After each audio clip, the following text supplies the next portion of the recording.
An internship journey begins.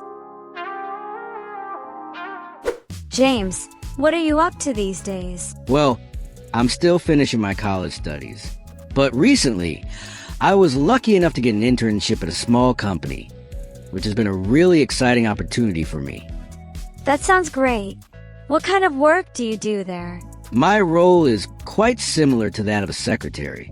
I handle phone calls and emails, schedule appointments with my manager, and take minutes during meetings. It's a mix of organizational and communication tasks, and I'm learning a lot from it. Wow, that must be giving you plenty of valuable experience. Do you enjoy the work? Absolutely. I really love it. Every day I'm picking up practical skills that I know will be useful for my future career, no matter which direction I choose. Do you see yourself becoming a secretary after graduation? I'm not entirely sure yet.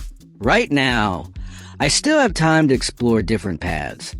So I want to take advantage of as many opportunities as possible to test my abilities and discover what suits me best. That's a very ambitious mindset, James. I admire that. Thanks, Amelia. I believe it's important to stay open-minded and keep challenging myself while I still have a chance.